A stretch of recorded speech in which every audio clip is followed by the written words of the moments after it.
Record कर, ठीक है।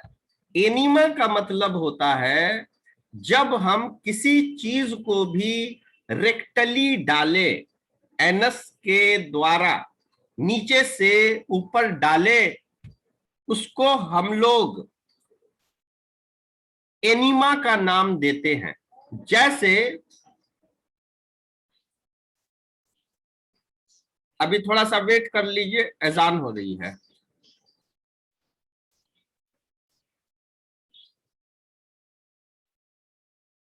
तो मैं ये बता रहा था कि कोई चीज को भी रेक्टली अगर दिया जाए, नीचे की तरफ से डाला जाए, उसी को एनीमा कहते हैं। जैसे कि दवा डालने के अलग अलग रूट होते हैं। अगर मुंह से दवा खाते हैं या कॉन्ट्रास्ट एजेंट लेते हैं तो उसको कहते हैं ओरली। अगर ब्लड वेसल में दिया जाता है, वेन में, तो कहते हैं इंट्रावेनसली। आर्टरी में डालते हैं तो बोलते हैं इंट्रा आर्ट्रियली, है ना। इसी तरह, है ना, जब हम लोग रेक्टली किसी चीज को डालते हैं, ड्रग को या कॉन्ट्रास्ट एजेंट को, तो उसको ही एनीमा कहते हैं। एनीमा ऐसे भी आते हैं कि किसी को कॉन्स्टिपेशन है ना, स्टूल पास नहीं हुआ है कई दिनों से, बहुत दिनों से पास नहीं हुआ है, ठीक है। आजाद आलम, म्यूट हो जाइए, ठीक है। तो मल नहीं हुआ तो मार्केट में एनीमा मिलता है, जो परगेटिव टाइप की ड्रग होती है। जब उसको पेशेंट अपने एनस के तरफ से इंसर्ट करके उस दवा को डालता है, एनीमा को, तो उसका मल पास हो जाता है। तो मेरा कंसेप्ट क्लियर करने का मकसद है कि बेरियम एनीमा का मतलब होता है बेरियम को रेक्टली डाला जाए, नीचे से ऊपर के तरफ डाला जाए, ठीक है। आप यहां पर देख रहे हैं एनस, तो एनस के द्वारा कॉन्ट्रास्ट एजेंट को डालने के लिए एक ट्यूब इंसर्ट किया जाएगा और कॉन्ट्रास्ट एजेंट इसके अंदर भर जाएंगे। आप लोगों को एनाटॉमी वाले सर, एनाटॉमी के सर या एनाटॉमी की मैडम ने ये बताया होगा कि लार्ज इंटेस्टाइन के अलग अलग पार्ट हैं, असेंडिंग कोलोन, ट्रांसवर्स कोलोन और डिसेंडिंग कोलोन। हम लोग सारे कोलोन को यहां पर इस इमेज में देख रहे हैं। आप अगर ध्यान से देखिएगा तो आपको सारे कोलोन दिखाई दे रहे हैं। यहां से आया, है ना, यहां से आया असेंडिंग कोलोन, ऊपर चढ़ रहा है। दूसरा नंबर में आ गया ट्रांसवर्स कोलोन और नीचे आ गया डिसेंडिंग कोलोन। अगर यहां पर से किसी जगह पर भी किसी तरह का ऑब्स्ट्रक्शन होगा तो उसको हम लोग विजिबल कर सकते हैं।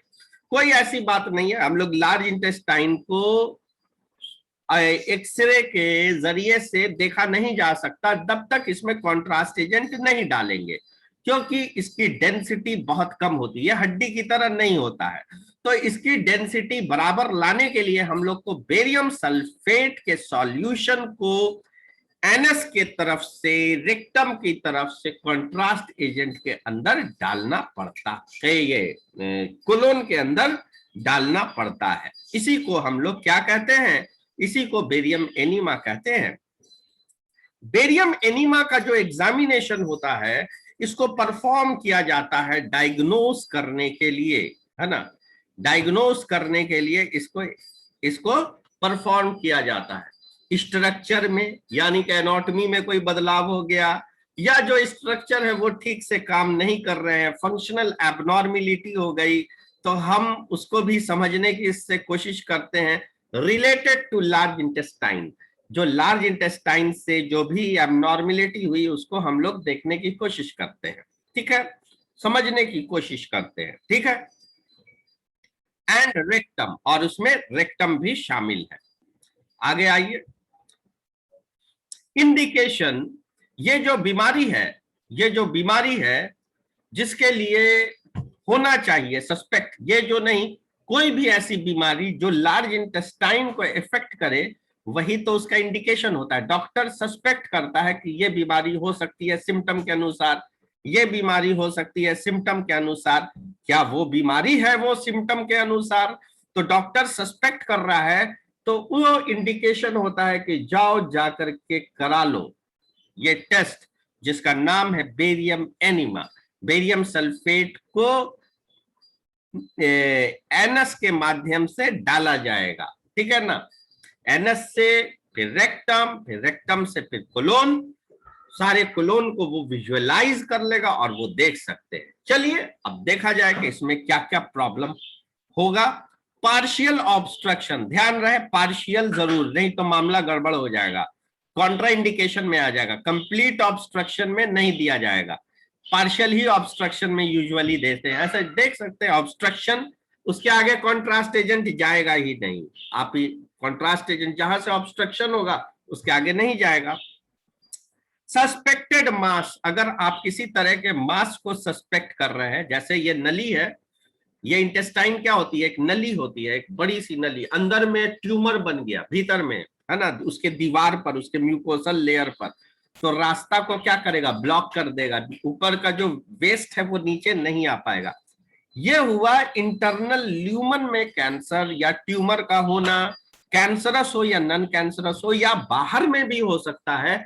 तो बाहर में होगा तो वो उस नली को, उस कोलोन को दबाएगा, चापेगा। अब आते हैं डाइवर्टिकुलोसिस, डाइवर्टिकुलम का फॉर्मेशन होना। ये अगर नली है तो नली में एक पॉच बन जाएगा, जैसा कि मैंने यहां पर दिखाया है। तो इसमें जो दिखा रहा है ये जायंट डाइवर्टिकुलम लिखा है, तो कॉन्ट्रास्ट एजेंट अगर इस डाइवर्टिकुलम के अंदर जाके भरेगा इस पॉकेट में, तो मुझे ये बीमारी भी पता चल जाएगी कि डाइवर्टिकुलम का फॉर्मेशन हुआ है कि नहीं। यहां पर जो दिखा रहा है इस बंदे को बहुत सारे डाइवर्टिकुलम का फॉर्मेशन है, more than one diverticula can be seen in this image, ठीक है। ये तो हो गया, है ना, तो डाइवर्टिकुलोसिस हो गया। अब आते हैं डाइवर्टिकुलोसिस का, यहां पर मीनिंग भी आपके लिए लिख दिया है कि डाइवर्टिकुलोसिस का मतलब होता है एक पॉकेट, जिसको डाइवर्टिकुला कहेंगे, वो वॉल में होगा, डाइजेस्टिव ट्रैक्ट के इनर वॉल में, इंटेस्टाइन के, और उसमें कुछ वेस्ट आके जमेगा, सड़ेगा, और ज्यादा दिक्कत होगा। वो बाहर तो निकलेगा नहीं क्योंकि डाइवर्टिकुला, उससे इन्फेक्शन होगा, कोलाइटिस हो जाएगी, क्लोन में इन्फ्लामेशन होगा। ब्लड काला किसी का होना, ये स्टूल काला होना, मल ब्लैक होगा, क्यों होता है, जब उसके साथ खून आने लगता है। तो जब खून किसी के स्टूल के साथ, है ना, मल के साथ रक्त मिल के आता है तो वो येलो कलर से ब्लैक कलर में अपीयर हो जाते हैं, और उस चीज को हम लोग कहते हैं मिलीना, MELENA। मिलीना का मतलब होता है ब्लड इन स्टूल, स्टूल में ब्लड आना।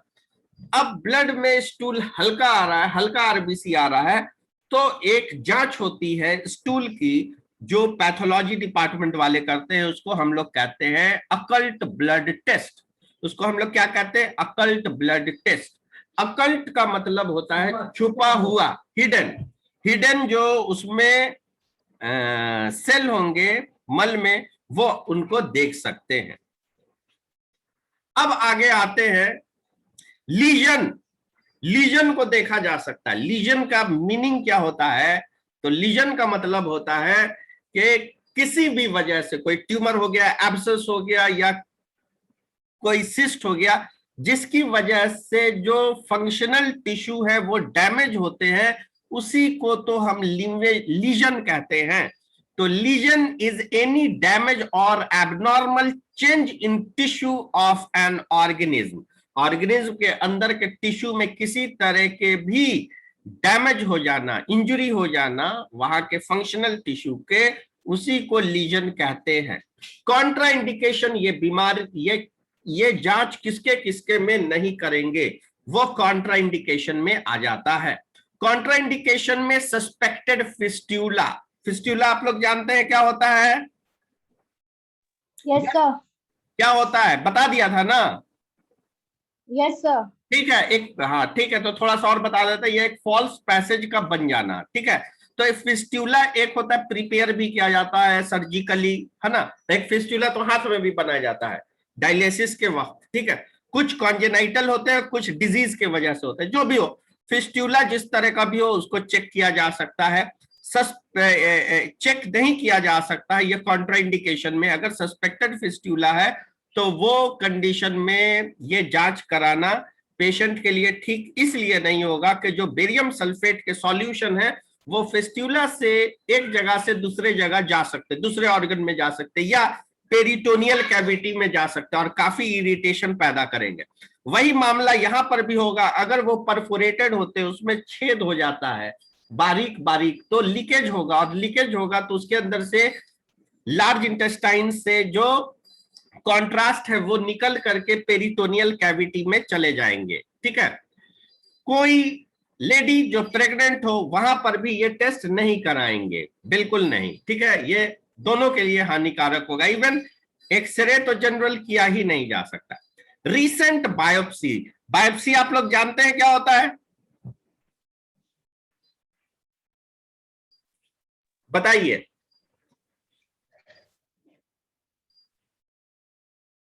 बायोप्सी आप लोग जानते हैं? No sir. नहीं जानते हैं तो मैं बता रहा हूं। बायोप्सी जो है एक प्रोसीजर है ना। जब कहीं पर कोई ट्यूमर डेवलप कर जाता है, जैसे यहाँ इंटेस्टाइन में अगर ट्यूमर डेवलप कर जाता है तो इसके टिश्यू को काट करके निकाला जाता है, यूएसजी गाइडेड हो, है ना, या एक्सरे गाइडेड हो फ्लोरोस्कोपिक कंट्रोल से। तो यहाँ पर से टिश्यू को काट करके निकाला जाता है ये सोच करके कि यहाँ पर के टिश्यू के सैंपल को निकालो और इसको हिस्टोपैथोलॉजी टेस्ट के लिए भेज दो। Histopathology test,